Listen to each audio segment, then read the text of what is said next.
Part 13 में आप सबने देखा कि ग्रेनोला एक प्लेनेट पे आया होता है और वो वहाँ पे ड्रैगन बॉल्स को ढूंढने के लिए आया होता है। और फिर हमें दिखाया जाता है फ्रीजा भी एक प्लेनेट पे आया होता है और वो अपने बड़े भाई कूलर को निकालने के लिए आया होता है और वो कूलर को निकाल भी देता है और फ्रीजा कूलर को डिमोनिक टाइम चेम्बर में फेंक देता है जिसमें उसने खुद ही ट्रेनिंग की थी वो ब्लैक फॉर्म लेने के लिए। और आखिर में हमें दिखाया जाता है लूसिफ कहता है उस मोरो को वहाँ से लेके आओ इससे पहले कि वो पागल ब्रोली उसे मार दे। और दोस्तों मैंने आप सबके कमेंट्स अपनी वीडियो में डाले हैं तो वीडियो एंड तक जरूर देखना। और अब आगे तभी हमें दिखाया जाता है कि लूसिफर वो अपर लेवल के एंजल्स एक रिचुअल शुरू करते हैं और उस रिचुअल में गोकू और मदर ऑफ ऑल एंजल का डीएनए वो अपर लेवल के एंजल्स मिलाते हैं। और फिर हमें दिखाया जाता है कि गोकू और मदर ऑफ ऑल एंजल का डीएनए जब उस चीज में जाके गिरता है तो अचानक से ही वहाँ पे एक बहुत ही बड़ा एक्सप्लोजन हो जाता है और उस जगह के चारों ओर ही एक डार्क एनर्जी फैलने लगती है। और हमें दिखाया जाता है कि उस डार्क एनर्जी से एक शख्स बाहर निकलता है और उस डार्क एनर्जी को देख के लूसिफ मोरो से कहता है इधर आओ मोरो, और जितनी भी ताकत बाहर फैल रही है इसे अपने अंदर ले जाओ, मेरा मतलब इसे अपने अंदर अब्सॉर्ब कर लो।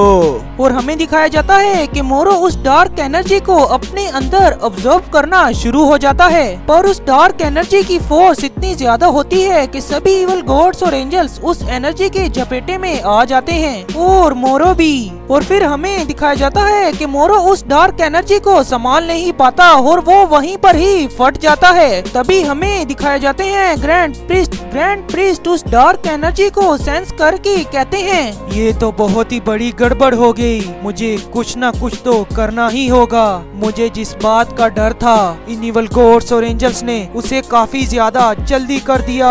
अब मुझे उसके दिमाग में जाना होगा और उसकी याददाश्त को रिवर्स करना होगा कि वो यहाँ से भाग पाए, पर मैं ऐसा कैसे करूँ। और तभी ग्रैंड प्रिस्ट को एक आइडिया आता है और वो कहते हैं कि अब मुझे मदर ऑफ ऑल एंजल को मारना होगा लूसिफ बनके।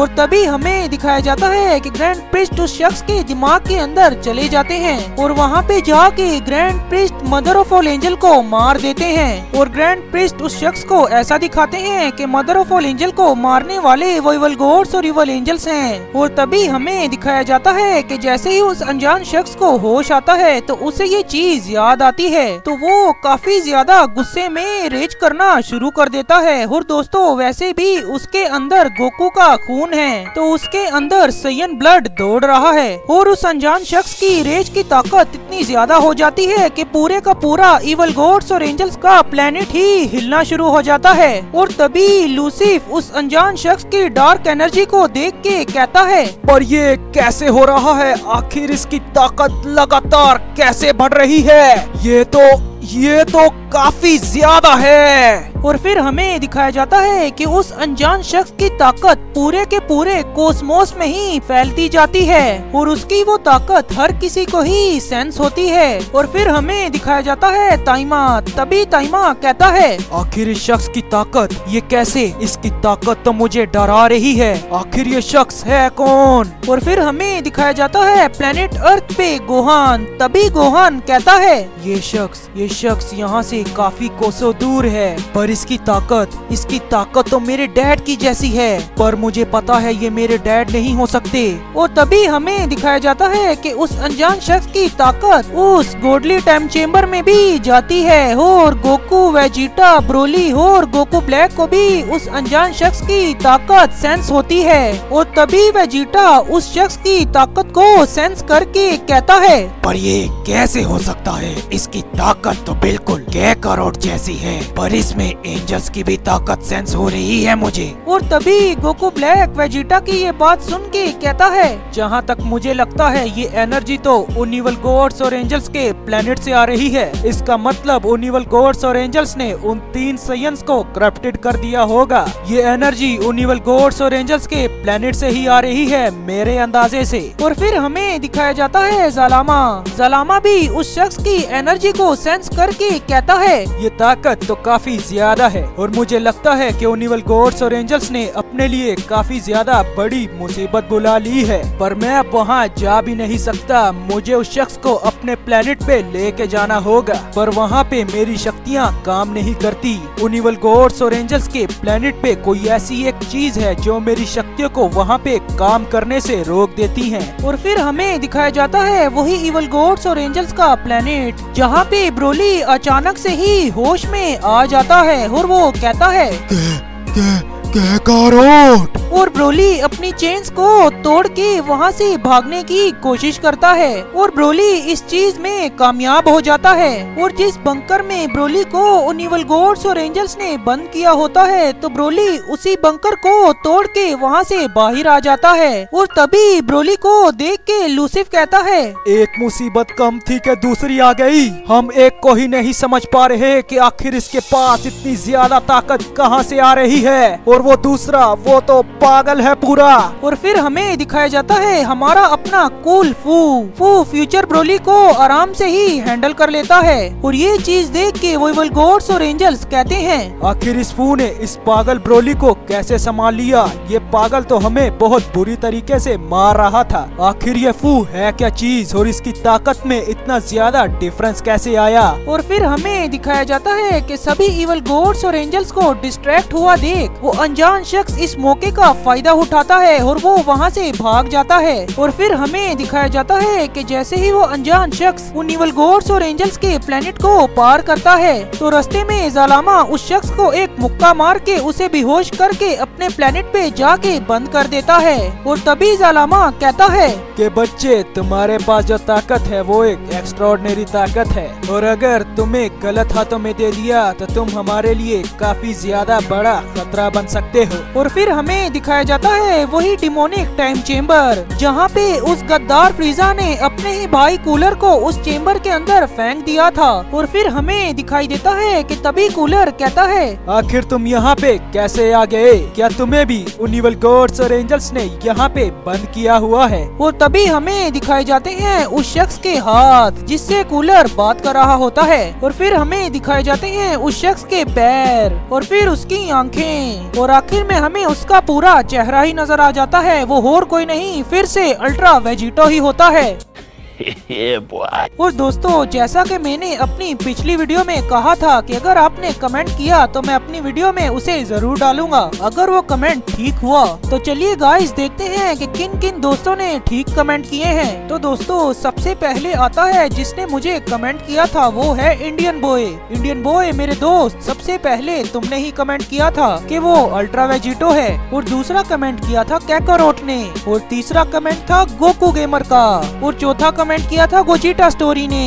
गोजिटा मेरा बहुत ज्यादा ही अच्छा सब्सक्राइबर है। जब मैंने इस चैनल को स्टार्ट किया था तब से गोजिटा मुझे फॉलो कर रहा है, और गोजिटा मेरी हर एक वीडियो पे कमेंट भी करता है। तुम्हारा थैंक यू सो मच मेरे दोस्त गोजिटा, ऐसे ही मुझे सपोर्ट करते रहो। बल्कि आप सभी का ही thank you so much guys, आप सब मुझे इतना ज्यादा प्यार दिखा रहे हैं। और पांचवा कमेंट था उदित का, और सबसे आखिर में मेरा अच्छा दोस्त उचिया। और उचिया मेरा काफी ज्यादा पुराना दोस्त है। और उचिया, तुम्हारा भी बहुत बहुत थैंक्स कि तुम भी मुझे सपोर्ट कर रहे हो। और बाकी जिन लोगों ने कोशिश की थी तो उनके कमेंट ये रहे। और तभी कूलर अल्ट्रा वेजिटो को देख के कहता है, तुम तो एक सयन हो और आखिर तुम यहाँ पे करने के आए हो। और तभी अल्ट्रा वेजिटो कूलर से कहता है, कूलर मेरे दोस्त, मुझे यहाँ पे भेजा गया है तुमसे लड़ने के लिए और तुम्हें मारने के लिए। अगर तुम मरना नहीं चाहते तो मुझे अपनी सारी शक्ति दिखाओ, इससे पहले कि मैं गुस्सा हो जाऊं।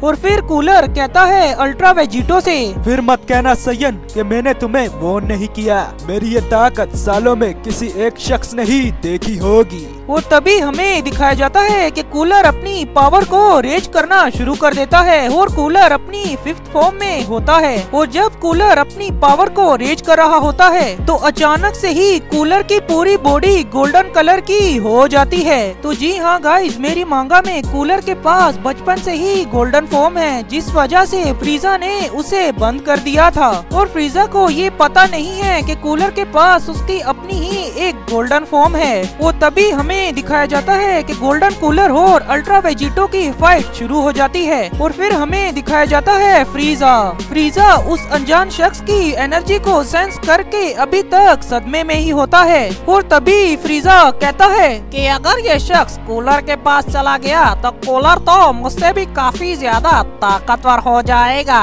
उस डिमोनिक टाइम चेम्बर में ऐसा ही है कि हर कोई ताकतवर शख्स जितनी भी तुम्हारी कैपेबिलिटी होगी तो उस हिसाब से ही तुम्हारे पास तुमसे लड़ने के लिए विरोधी आएंगे, तुमसे लड़ने और तुम्हें ट्रेन करने के लिए।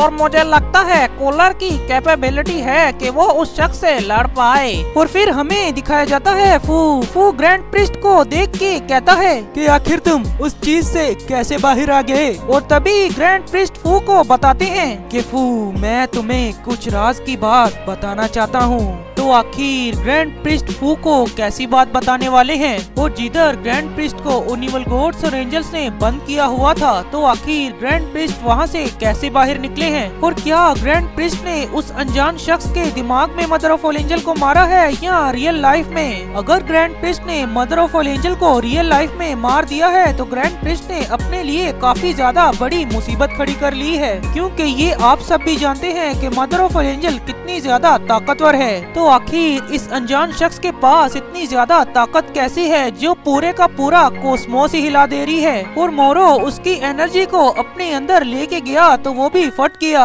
और लूसी भी उसकी एनर्जी को सेंस करके काफी ज्यादा घबरा गया था। और ऊपर से उनका प्लेनेट भी पूरे का पूरा हिलना शुरू हो गया था। और ज़लामा जब ओनिवल गॉड्स और एंजल के प्लेनेट पे जाता है तो उसकी शक्ति वहाँ पे काम क्यों नहीं करती है। आखिर ऐसी क्या चीज है जो वहाँ पे ज़लामा की शक्तियों को रोकती है। तो बस गाइज, आज की वीडियो में बस इतना ही। और मुझे कमेंट सेक्शन में जरूर भर भर के बताना कि ये अनजान शख्स आखिर है कौन। और गाइज, अगर आपको ये वीडियो पसंद आई है तो मेरी वीडियो को लाइक और चैनल को सब्सक्राइब जरूर से कर देना। इस वीडियो पे दबा के कमेंट्स भी जरूर से कर देना। और इस वीडियो को अपने फ्रेंड्स के साथ दबा के शेयर भी जरूर से कर देना। मैं आपसे मिलूंगा अगली वीडियो में, तब तक के लिए बाय।